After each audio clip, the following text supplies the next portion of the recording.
Welcome back to Harmonize Your Life Conversations on Self-Care for Women of Color podcast with your host, Dr. Toni G. Alvarado. We're still in the month of July and we have some very exciting topics and empowering women who have been sharing with us all month long. And today's episode will be no different. It'll be very intriguing, very informative, very inspiring, and encouraging. And we'll be right back right after this.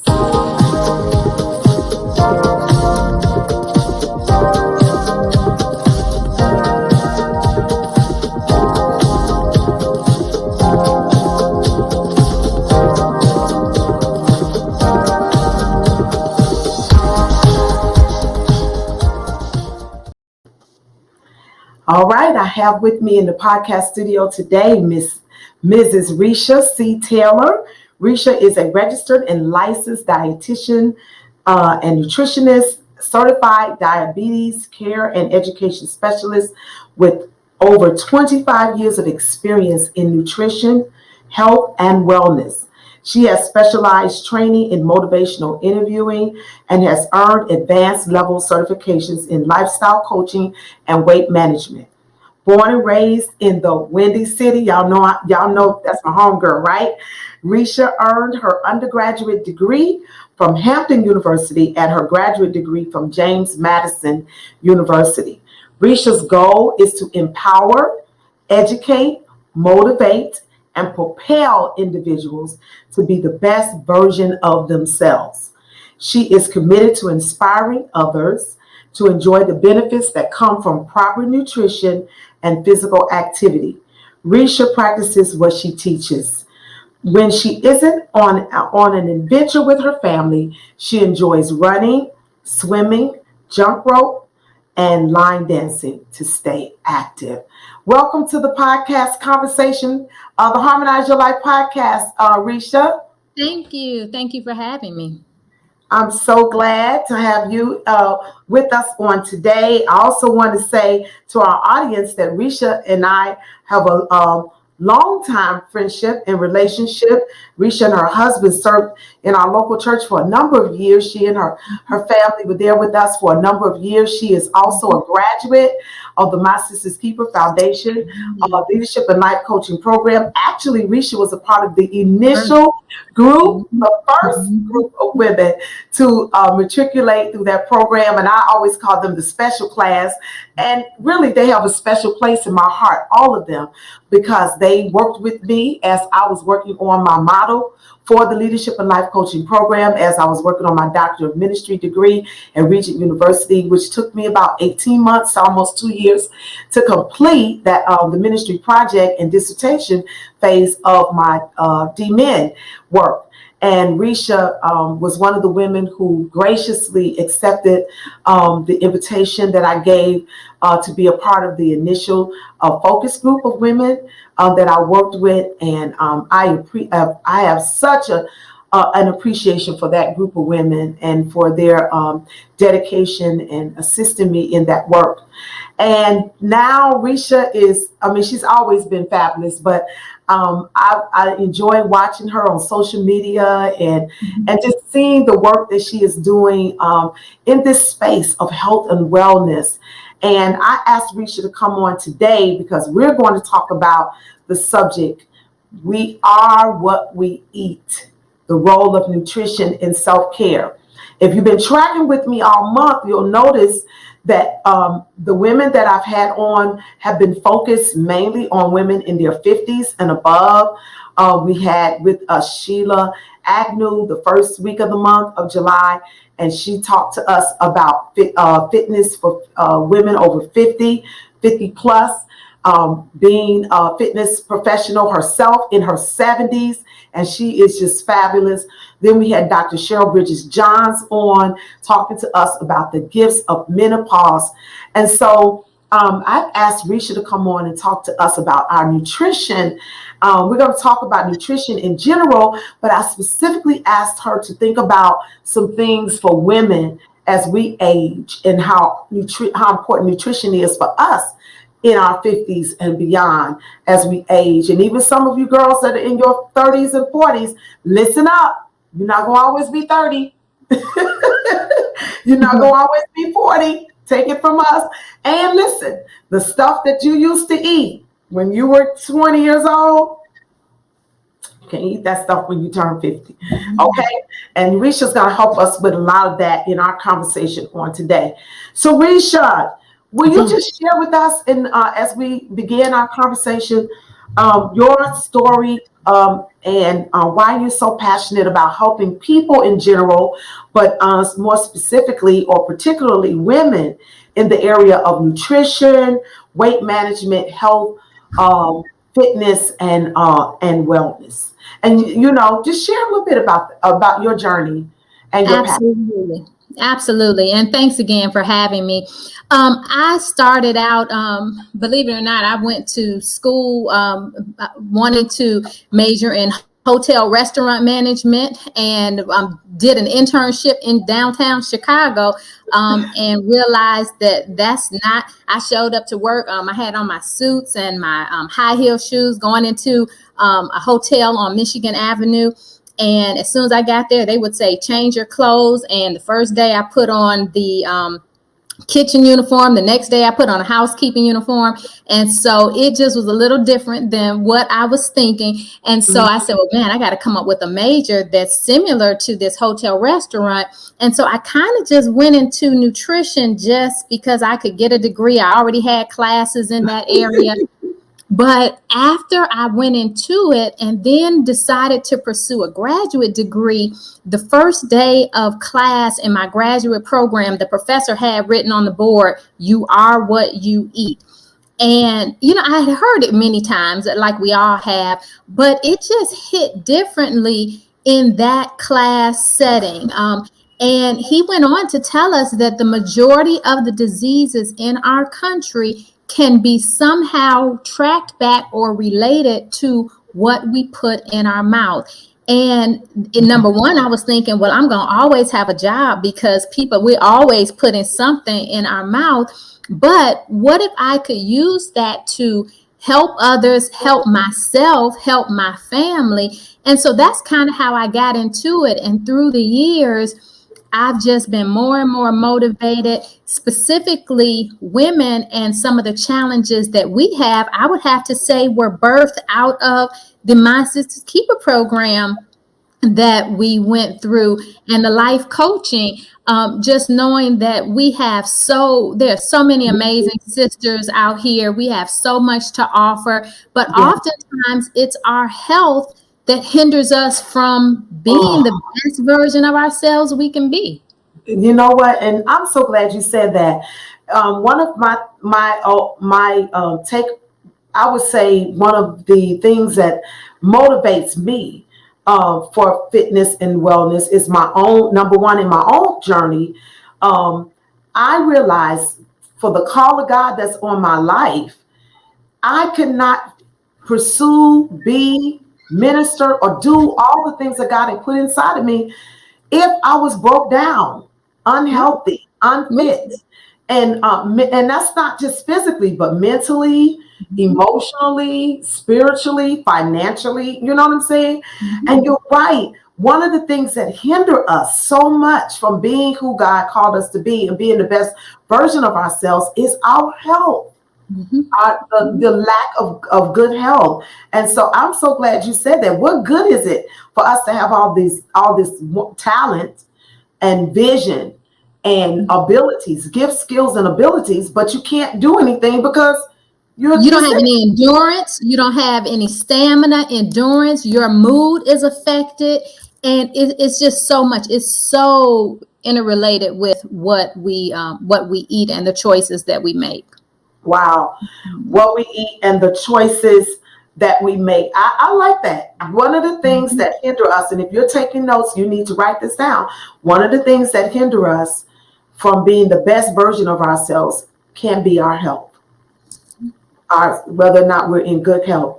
So, Risha, recently in a Clubhouse discussion, you came into Clubhouse with Dr. Jean Porter in the Black Women's Leadership Club room, and we connected in that conversation, and I pinged you and asked you to come up to the stage, being one of the moderators of that group.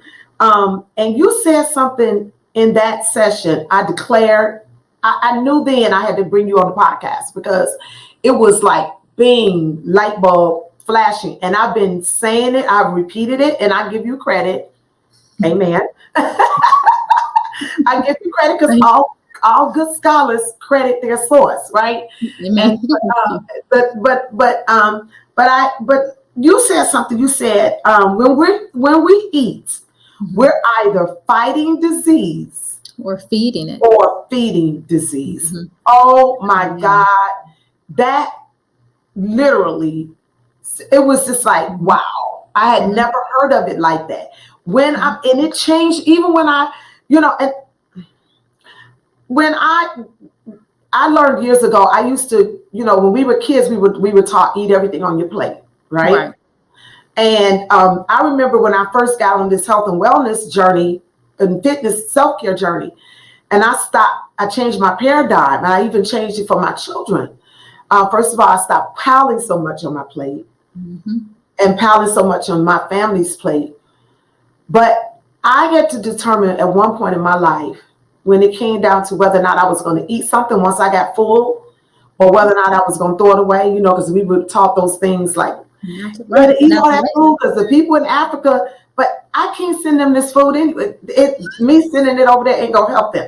So I had to determine if I would rather throw it in the trash or down the garbage disposal and in there, rather than use my body as a garbage can. Garbage can. Oh, that's good. That's good. So I would say, okay, either I'm gonna throw it in this garbage, or I'm gonna put it in me, and then, you know what I'm saying, and contaminate. Exactly. I made that decision. If I'm full, so first of all, I had to learn not to put so much on my plate. But then I have had to say, I'm done, and be okay. Stuffing it in me. Exactly. Be okay and keep moving. And I think that's one of the main things that we as adult women, we're still learning, but it's so important that we get that, because we are setting the examples for our kids. Our kids don't always listen to what we say. They're looking at what we do. And so you're right. Number one, our serving sizes are much larger than they should be. And then secondly, it is okay to leave food on your plate. There'll be a time in your meal, and everyone can try this. There'll be a time in your meal where there's a sigh. It's nothing overly dramatic. It may just be, it's a deeper breath than normal. That is your internal cue telling you that you've had enough. But we take it, because we've been ignoring it for so many years, we take it as I'm going to rev up and go back for more. And it's at that point that we eat to the point where we likely will be uncomfortable, wishing we can get a do-over. And so your body will tell you when you've had enough. We are just not trained, sensitive, or listening. We have so many distractions around us when we're not listening to know when we've had enough. Wow. Woo, Risha, you have said a mouthful right there, girl. That's a sermon.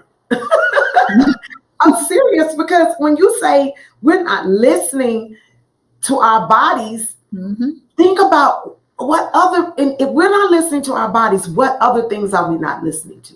Absolutely. And we're so distracted. We're so busy. We're trying to stuff so much in. So where's our enough line? I remember years ago, Bishop Alvarado and I went to a Larry Burkett. You remember Larry Burkett? Back in the day, they would teach. He's gone on to be with the Lord, but it was back in the late 80s, early 90s when we first started our church. He would teach on financial stewardship. Okay. And we, back in the early days of ministry, we would listen to Larry Burkett tapes and stuff like that. And he taught us back then to learn when was your enough line. When was your enough line when it came to finances, right? And like when it came to material things. When is it enough? When do you have enough house? When do you have enough cars? When do you have enough clothes? women, when do we have enough shoes and handbags? You get what I'm saying? I've heard you both reference that before. Yeah, but we got that from Larry Burkett. And we adopted it into our own financial management and lifestyle. But when you say there's an internal side, there's an internal noise that our body is naturally telling us when we're full. But we push past that, and we really don't even hear it because we've not been trained to hear it. We've ignored it. And we push past it to the point where it becomes mute. Yeah. And think about it. Even if you're with company, if it's a holiday, or even we'll sit there and we'll give ourselves a few minutes thinking that we're making room for more, and we go back. But when we go back and we eat more, we're slightly stuffed, slightly uncomfortable. Think about then when we have to go about the rest of our day. If you're bogged down with food, whether it was healthy choices or not, because sometimes too much of a good thing can just be too much, and you're dragging. It's going to deplete your energy. You're sluggish, and so it's just not. So we have to learn how, first of all, to monitor our portions so that we're eating smaller. There is nothing I would ever tell a person you cannot eat, but you have to watch how much and how often. And I don't use the word eat in moderation. I don't use the word eat in moderation, because moderation means something different to every person. And but you have to look at how much and how often you're eating those things. And literally, if you're either feeding disease or fighting it, look over what you had to eat yesterday, and did the majority of your choices, were they fighting disease or were they helping to feed disease? Wow. And that's something we can all do. Just think about everything you had to eat yesterday. Write it down. Write down today, starting with first thing in the morning. You bite, you write, you drink, you ink. Put it in paper. Put it on paper. Go back and say, those French fries, were they feeding disease or fighting it? That broccoli, that salad, those potato chips, that ice cream. And if less than 80% of what you were eating was not fighting disease, you have some questions. Or either, let me say this, don't be surprised if your health challenges present themselves. Wow. Whoo, girl, you have given us so much to think about. So you say that 80% of what we eat should be fighting disease. Should be fighting disease. Absolutely. And so that gives you 20%, an occasional treat. Now, you may not have to eat all of it, but it gives you an occasional something that you might. But I found that the closer you get to that 80%, your body will almost crave healthier foods. Yeah, it's the truth. I know it. It's the truth. Yeah, you're less comfortable eating a lot of the junk food, the processed foods. You just don't even want it. You don't even want it. I went on a meatless meal journey this year. It started in January 6th. I started a meatless meal journey when we started our Daniel fast. And then I decided to keep it up through Lent, which started in February. So next thing you know, I'm like 90 days in, and I'm still on this meatless meal journey. And so I think around April or May or so, I started incorporating fish back into my diet. But I wasn't a red meat eater before January. But I started incorporating fish back in my diet, but I hadn't incorporated chicken back into my diet. So Bishop and I were just on vacation a couple of weeks ago. And while we were there, and what I really, let me just put a pin and say this, and I'm gonna come back to what I was about to say. What I really appreciate is that when I started on that journey, it prompted Bishop. And so he eats the way I eat. Right. And I tell women, particularly if you're married and you're raising children, a lot of times we set the tone for the way our family eats. Absolutely. We set the tone, but that's not what I'm talking about right now. But so Bishop, had not really been eating meat either, not that much. And so he ordered some wings while we were in Cancun, and so we both, we're like, okay, well, let's get some wings. We're on vacation. So we got the wings, and I said, well, I'm gonna try a wing. I hadn't had any chicken. But when I tell you, when I put it in my mouth, I immediately was like, it didn't taste the same. It didn't feel the same. It wasn't satisfying. It wasn't as satisfying. Exactly. And I don't miss it. Mm-hmm. Mm-hmm. And so you weren't moved to eat them all, right? It was okay to taste it, say, that's not the comfort food that I remember that it was. Exactly. Yeah, it's not the comfort food. And even when you said that even when we eat, there are good things that we can eat, but we can still, if we're eating beyond what's enough, that too much of a good thing. Too much of a good thing. Examples? Yeah, the best example that I come across that I share with people all the time is even fruit. I mean, fruit and vegetables. The recommendation used to be eat 5 to stay alive. Now it's 5 to 9 servings a day. So fruit and vegetables certainly is the way to go. However, fruit, we have to be very careful because fruit, though it's a great thing, fruit can make blood sugars go really high. Fruit has natural sugar in it that if eaten too much, it still has calories that may derail us from our goals. And so fruit really needs to be consumed in separate servings each day. And so the recommendation is 2 to 4 separate servings of fruit. And so what comes to mind is watermelon. Well, by the time you go and cut up the watermelon and I like to cut the entire watermelon and put it in little containers and put it in the refrigerator so people can go get it. But, that's some work to do that. So you almost feel like you're entitled to eat a quarter of the watermelon after you finish cutting it.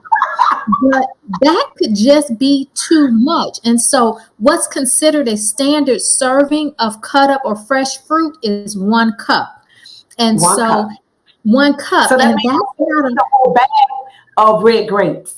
Exactly. And so what I do is, and I made, watermelon just so hard. I give myself 6 grapes in this exactly. serving. I use the snack size baggies. Snack size baggies, and if it's cherries or grapes, and that's different from dried fruit because dried fruit, a serving is 1/4 of a cup. Because if you're sitting there just eating raisins, craisins, dried papaya, and doing it, I'm eating fruit. Yeah, exactly. But if you're doing it mindlessly, your blood sugars could be going to the roof, and it's a concentrated form of sugar. And so it can just, again, not a bad food, but it could just be too much. And so that's the best example is when it comes to fruit. But and even trail mix, we can make our own trail mix, but again, I use snack size baggies because that's not something, if you're just it's so easy to eat a whole big old bag of it. It is so easy. And you're eating healthy because you're eating trail mix, but you sitting there to eat a whole container of trail mix in one sitting. It's just exactly. You said something about mindless eating. Yeah, so mindless versus mindful is something I try to deposit in every visit, every time I'm talking to someone, because mindful eating is eliminating some distractions when you're eating. So do you eat in front of the TV? Are you scrolling social media? What do you have going on during your meal? Are you paying attention to it? Are you chewing your food well? And so mindful eating really has less to do with what the food is on your plate and your approach to eating. Are you all in? Are you invested in the eating process where you are enjoying the meal? Can you answer the question, what seasonings were in that food? Oftentimes the answer is no, because people are eating and so many other things have their attention. They're eating on the go. Their meal happens in 10 minutes. It takes 20 to 30 minutes for your brain to get the message that your stomach is full. So if you finish eating in 10 minutes, that 10 to 20 minute gap, you're feeling like you're still hungry. And that's when you begin to overeat. Okay. And I'm writing down the term mindful eating. I'm writing that Which down. most of us do a lot of mindless eating. If Mindless. you're in the car and you're just eating while doing something else or trying to get to destination B, a lot Mhm. of eating is mindless eating. You're not paying attention. You're eating out of emotion. You're eating because you're happy, mad, glad, sad, bored, frustrated, or stressed. And so we need to turn that around and be more mindful during the eating process. Wow. Wow. That's good. I like that. I learned a new term today, Mhm. mindful eating, and mindless eating. Both of those Mhm. terms, but they're antithetical to one another. Mhm. And if you're taking notes and listening to this podcast, you need to listen well to what Risha is saying, because this can really change our lives. Mhm. This can change our lives. Risha, we're still in a global pandemic. Technically, we have not. It's not been stated by the World Health Organization that we are out of the pandemic. I know that now we have new variants of COVID-19 on the rise, and we're still not sure where we are. Mhm. Last year, when this pandemic hit, it hit hard in the African American community. Did. COVID-19 was really, it ravaged our community. Mhm. And this podcast is dedicated to, it's amazing that God helped me launch this podcast last year. I launched this podcast right in the middle of the pandemic. I didn't know when I was planning to launch it. I started planning the launch of the podcast in December of 2019. I launched it in February 2020. And no, I'm sorry, I launched it in March 2020. And little did I know that the month that I would launch this podcast, that we would be in a global pandemic, having to Mhm. shut down our worship services, campuses, our children coming home from college, high schools closed. We were shut down. Everything changed. Right. Everything changed, and we're still, in a lot of ways, we're Been still out there. in that. Mhm. Yeah, we're not in a pre-COVID existence anymore, and I Mhm. don't know if we'll ever get there. If we'll ever get there, right? Yeah. But this podcast, when I was planning the launch of this podcast, I really strongly sensed to dedicate this podcast to encouraging, informing, educating, enlightening, and inspiring, particularly women of color, Mhm. toward holistic, satisfying, healthy, holistic lifestyles of harmony. And I know, and you, because being a woman of color myself, and you being a woman of color, and a lot of your work that you do, um, what are some things that we need to consider as African American women or women of color when it comes to our eating habits, particularly as we age? Right, right. You mentioned it earlier, jokingly, when you said, "Hey, you just probably can't eat the things that you were eating when you're in your 20s, red hot potato chips, whatever it is." Now, red hot potato chips, that you from Chicago, because no, they don't. We don't eat Hell red no. hot potato chips in Georgia. Okay. You are from Chicago. No, I'm just laughing because only those of us from Chicago would know. Right. Those foods you grew up on, right. You just can't eat them and eat them to the extent as when you were younger, whether it's donuts, cakes, cookies, candy, chips, but it's really just processed foods in general. That person who tells me that they have to have that, that Coke is how I stay alive. Those processed Yeah, right. foods, it's just not going to work in terms of I mentioned it earlier, in terms of your mood daily, in terms of your energy, your stamina. It's going to hit differently and take a different toll on your body. And so we really have to start looking at how many processed foods. And so when I say processed, it's anything that's not in its natural form. And so potato chips, even when you go to your fast food restaurants, anything that you're picking up, and we have to rely more on, and it's not, everyone's not going to go. I enjoy mostly a plant-based diet, and that's just honestly what I feel best on. That's what gives me the most energy. Yeah. And everyone doesn't have to go to that extent, but Okay. a great deal of our diet needs to be based on Plant-based. whole foods, right? Which are your fruits, your vegetables, your legumes, Mm-hmm. um, and a little less on those processed foods. And again, so I say, write down everything you had to eat. Look at yesterday. How many servings of fruit and vegetables did you have? Did you have any whole grains? Or did you have mostly white rice, fried Mm-hmm. rice, white potatoes in a potato casserole? So those things that weren't naturally in their natural form. And we have to start to look on that. It has so much to do with inflammation in our body. Those Okay. processed foods increase inflammation. And that's a whole class in and of itself that I Mm-hmm. teach. But Mm-hmm. inflammation can lead to, there's a lot of research. It can lead to Alzheimer's disease. It can lead to heart disease. Too much inflammation in the body can lead to weight issues, diabetes. So inflammation is linked to almost everything. And all of us are exposed to inflammation in that we're Mm-hmm. exposed to environmental factors. So being outside and just the toxins in the air, but we choose how much inflammation we expose ourselves to with our eating choices. So again, that would be, have I had a serving? That's another great example of too much of a good thing. So a serving is whatever fits in my hand with my hand closed.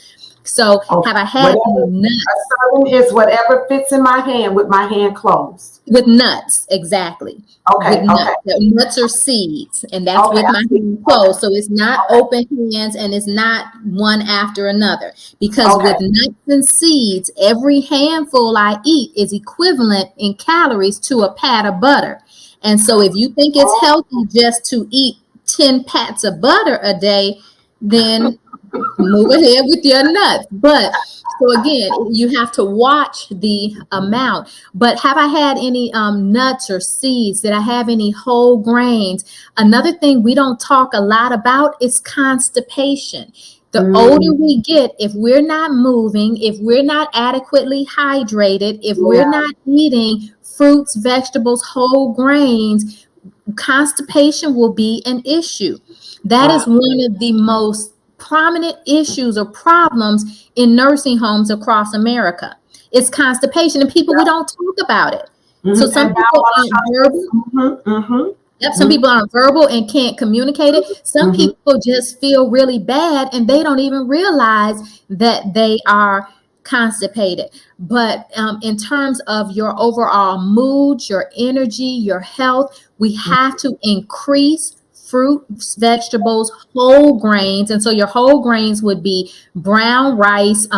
If you think the whole wheat pasta, some people say it's grain.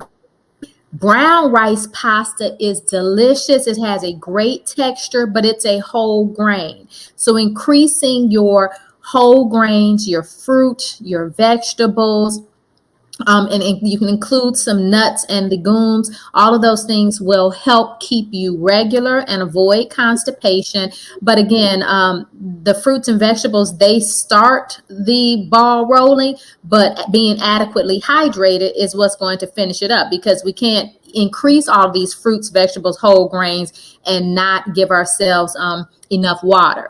And so water or other calorie-free beverages, that's what's going to hydrate us the most. And we have to be adequately hydrated for our bodies to work the way they were Yeah. intended to Yeah. function.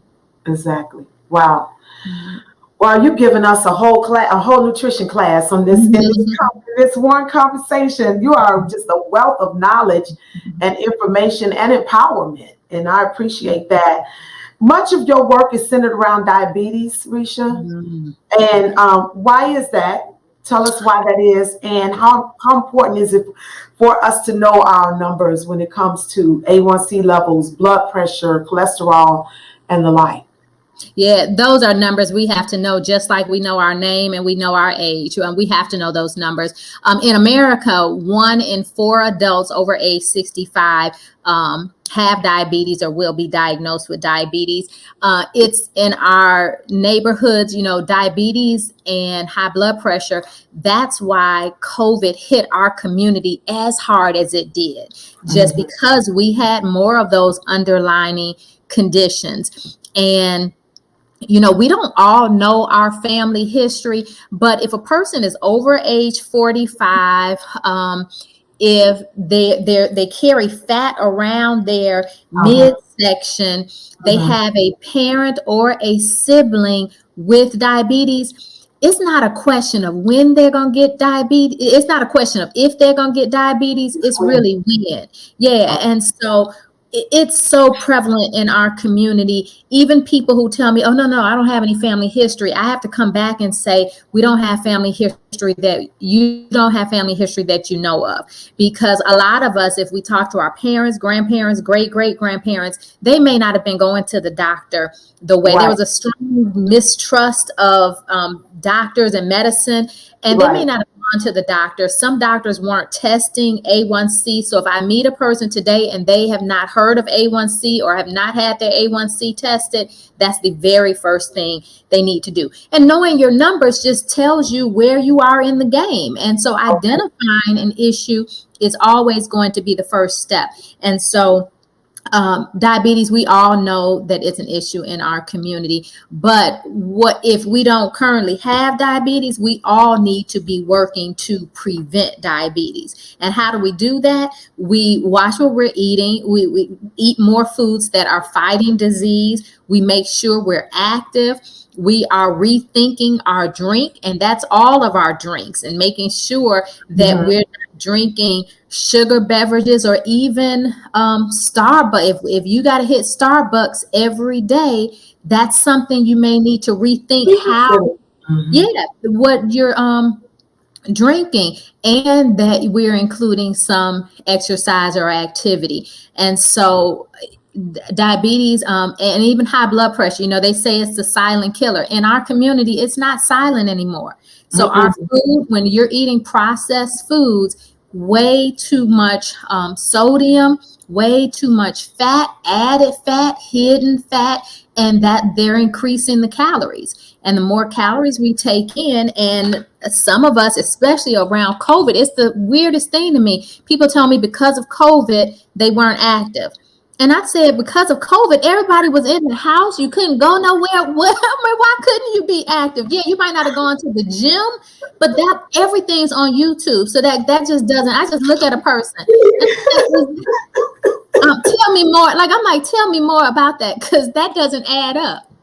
Listen, and walking, it's as I had Sheila Agnew on earlier. You ought to follow her on Instagram. She has this Sheila's 50 Sheila's 50 Sheila's 50 Fit Plus. 50 Fit Plus. Okay.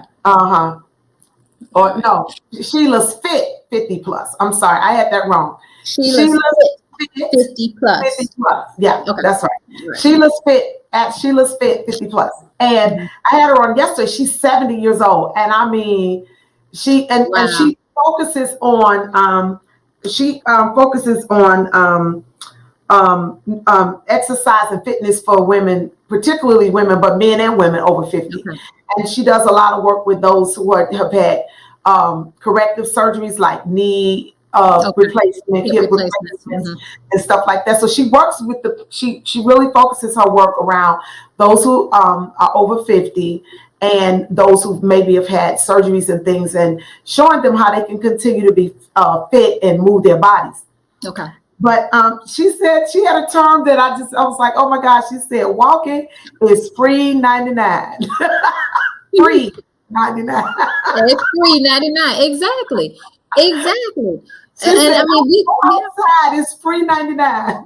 it's free 99. I like that. That's absolutely the case. I mean, we have to move more. So if you chose during the entire COVID, no one knew it was going to last as long as it did. But if you chose to not move during quarantine, you probably are experiencing quarantine 15, if not more, weight Yeah, that you if may not have more. gained, if And not for more. me, it made me get out more.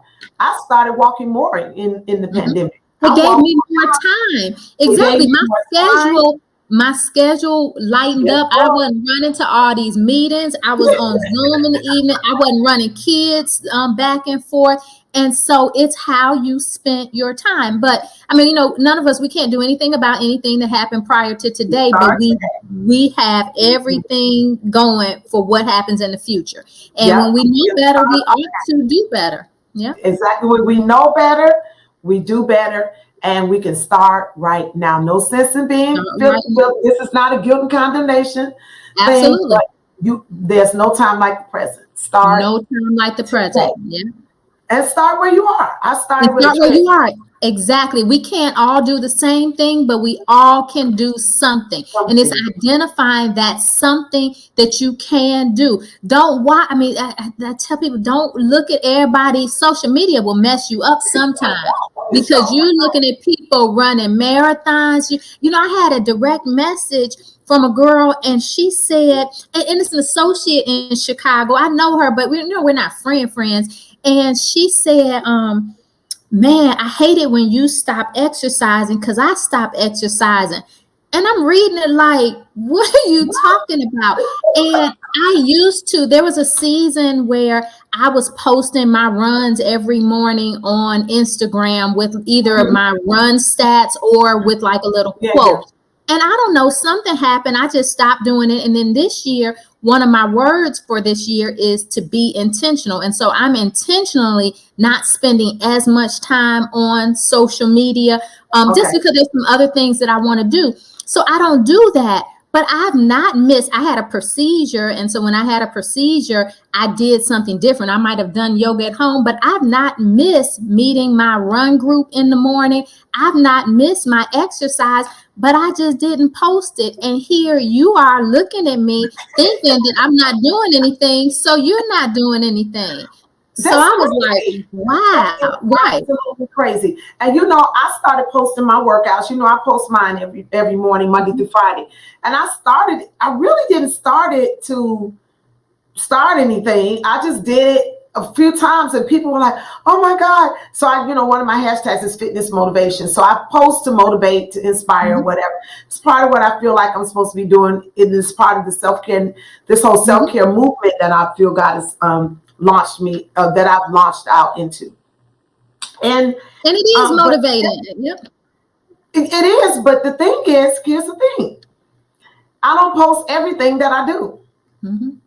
I don't post everything. I do my morning post from my workout, either I'm walking or either I'm with my trainer. But I don't post everything that I do. I don't post my whole day. Mm-hmm. Right. And I don't put. I don't. I rarely. You hardly will ever really see me posting my food. Mm-hmm. But I eat healthy. Right. You see what I'm Right. saying? So, Right. to your point, we cannot govern our lives by what we think we see What on we social think, media.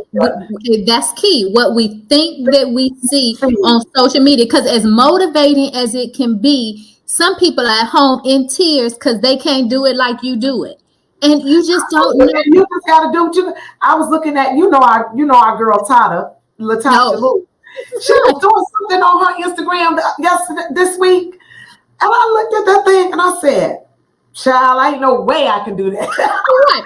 And I I'm mean, okay with it doing what stays in my goal. Right. It's always going to be a goal. But That's if I right. sit up and if I look at her every day, right, I Oh would my just God. assume just going to sit I'll down just shut somewhere. down. I'll just be like, forget it. She is. I tell her all the time. I tell her she is my what you call that, nemesis, or my inner. She's my Yeah. inner beast. I don't know. She keeps you knowing there's another level. Exactly. There's no way.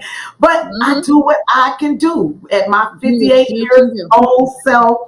You know what? I used to go to the gym. I had some equipment in my home. I just started during the pandemic. I talked to my trainer. I used to work with my trainer 5 days a week before, but when COVID hit, he started coming here. We cut it down to 3 days a week because he couldn't travel to my house 5 days a week. Mm-hmm. So we made the adjustment, but I still kept working out. Mm-hmm. And that's the thing. Do what you can do. Risha, you have been this conversation with you has really been a delight and refreshing. And I want to know, I want just for you to share with us, do you take clients? Do you do personal clients when it comes to, I know the work that you do with your organization that you work for, but do you do anything outside of that personally in this whole nutrition, health and wellness coaching space? Yeah, thanks for asking. So I have for years been working with friends here and there, but just didn't have anything officially set up. One thing I did do during the pandemic was I did establish a consulting business called Your Favorite Dietitian. And so I am doing virtual nutrition consults, diabetes, healthy eating, if a person preventing diabetes or just getting back on track. And it's a combination of nutrition counseling, coaching, just trying to help a person, even if it's just to help them identify what they can do. Sometimes we hear so much about what we can't do. It's important to kind of take the lens off of what we can't do and identify where can we start? What can I do? And so it's Your Favorite Dietitian, but I'm typing it. That's why you see me. I'm just putting this. I put it on the screen. So it's Your Favorite Dietitian. Yes, but my contact information, the best thing is my email, which is just my first and last name, Ricia, RICIA, Taylor, TAYLOR, at gmail.com.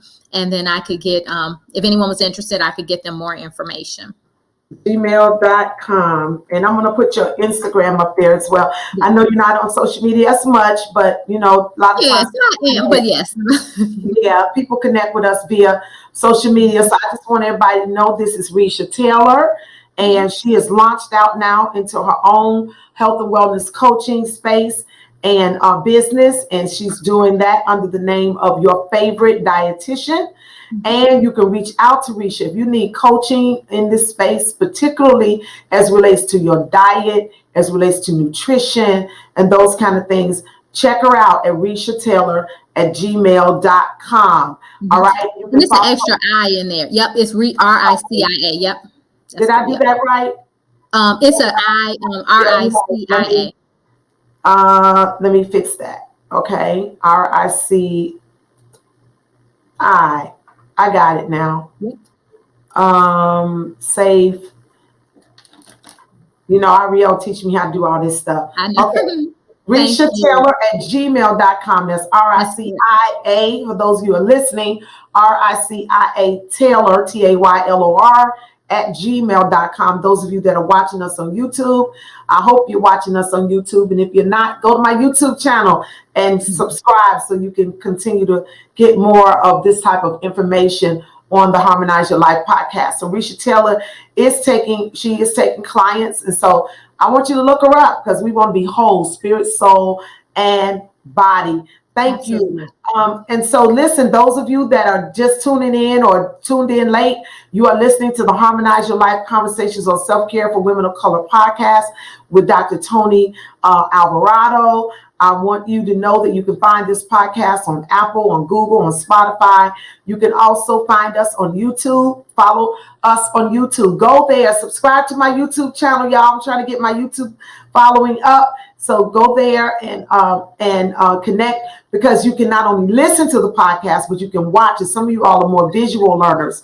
And so we launched, when we first launched the podcast, we were just on audio versions.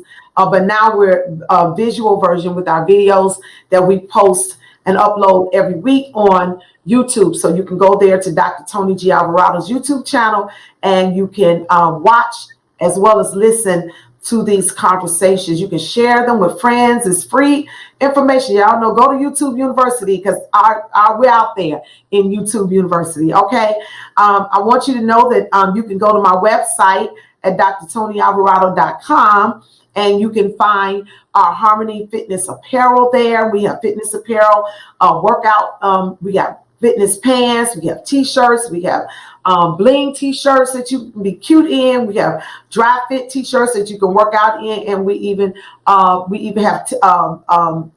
strapless t-shirts, that you can work out in, racer back t-shirts that you can work out in, and those things are there for you on the website. We have books, material, things of that nature that you can use to develop yourself and to help you in your self-care, health, and wellness journey, and creating a satisfying lifestyle, holistic lifestyle of harmony.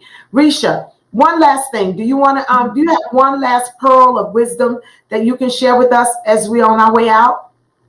I would just say, know your why. Identify your why. Why is it important for you to be healthy? Do you want more energy? Do you want to feel better? Do you want to sleep better? Why is it important to you to eat right? Because, you're going to be faced with cake, candy, cookies, all of that each and every day. But know your why. Be intentional about your goals, and just don't compare yourself to others. Wow.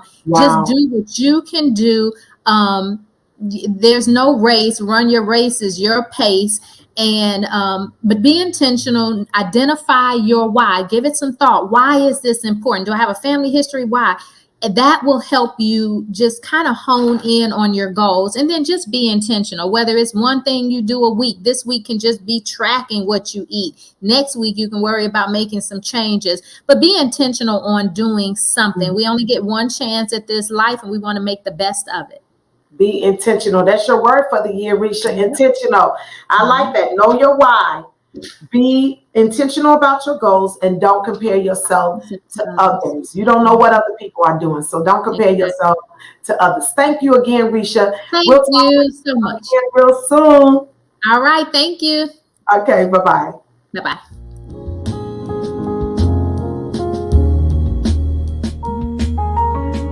Hi, this is Dr. Toni Alvarado. I am so delighted about bringing the Harmonize Your Life podcast to you. Would you do me a favor? If you are enjoying this podcast, would you email me at hello@drtonyalvarado.com? I want to hear from you. I want your feedback. I want to know if there are any other topics that you are interested in as it relates to wellness, self-care, nutrition, or just overall bringing harmony into your life. Email me, contact me at hello@drtonyalvarado.com.